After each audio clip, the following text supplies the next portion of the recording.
তোমার একটু সাহায্য দিতে চাইতেছি, তোমার যে আনছে এখানে সাহায্য দিতে চাইতেছি একটুখানি। তোমার হাত পা এভাবে অবশ, তোমার এইখানে আর জায়গায় পাইছে না তোমার রাখার জন্য। হ্যাঁ, তোমার আব্বা আনছে? বাড়ি কই? সুনামগঞ্জ। বুলাগঞ্জে থাকো নাকি? আর বুলাগঞ্জ থেকে উনি এই অবস্থায় দেখেন একটা মানুষকে কিভাবে এনেছি ভিক্ষার জন্য, উনি কি কষ্ট করতেছে। আসলে এগুলো দেখে আসলে ভালো লাগে না, কিন্তু কথা হচ্ছে এই বুলাগঞ্জে পর্যটক এরিয়ায় ওনাকে রাখছে। মুরব্বী, আমি কিছু টাকা দেই আপনারা, নেন 200 টাকা দিলাম, নেন রাখেন এটা। হ্যাঁ মুরব্বী, আপনি সন্ধ্যা আগে আগে যান, এখানে তো আপনার অসুস্থ লোক, পানি খান, নেন পানি রেখে গেছে, পানি খান। হ্যাঁ নেন, ঠিক আছে। আচ্ছা দেন, আপনি একটু দেন, যে যা পারেন একটু সাহায্য করেন, গরিব মানুষ এভাবেই তো আমাদের এরা চলবে নাকি। রেখে দেন, রেখে দেন, ওই যে ওনারা দিয়ে দেন, ওনারা দিয়ে দেন।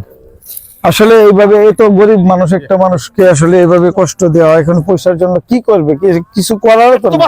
এবং এমন একটা জায়গায় এসেছে, এখন যদি ঝড় বৃষ্টি কিছু হয় বৃষ্টির দিনে, এগুলো তো আপনার দিছে, এগুলো তো আসলে এখন মানে পরিস্থিতিটা খারাপ, কি করবে এখন একটা মানুষ, অসহায় মানুষ। তো আমরা যতই বলি যে বিপদে আছেন, বিপদে পড়বেন, তারা কিন্তু আসলে মানে না, তারা কিন্তু চায় যে এইভাবেই যত অসহায়ত্ব থাকবে ততই যেন আমরা তাদেরকে যেন একটু মানে সাহায্য সহযোগিতা বাড়াই দেয়, এমনটাই তাদের চাওয়া। আপনি আপনি আপনি আসতেছেন, আপনারা দিচ্ছে একবার। আচ্ছা আবার নেন, একটু লিয়ে যান, নেন আপনি, নেন লিয়ে যান। হ্যাঁ যান। আচ্ছা যাক, এটা না, কথা হচ্ছে এখানে যারা আছে তাদেরকে সাহায্য সহযোগিতা, আসলে এই টাকাগুলা ওনাদেরই হক। আমরা কোনো না কোনো উসিলা মাত্র মনটা হঠাৎ করে গলে, হঠাৎ করে মনটা একটু নরম হয়ে যায়। আবার অনেক অনেক সময় দেখা যায় যে মানে অনেক দূর দূর করে তাড়িয়ে দিই, এটাও আসলে বিষয় আছে। এবং কখন কার প্রতি একটু মনটা দুর্বল হয় সেটা বলা মুশকিল।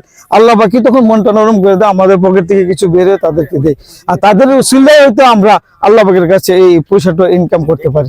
তো ধন্যবাদ যারা দেখছিলেন আপনারা, আল্লাহ হাফেজ।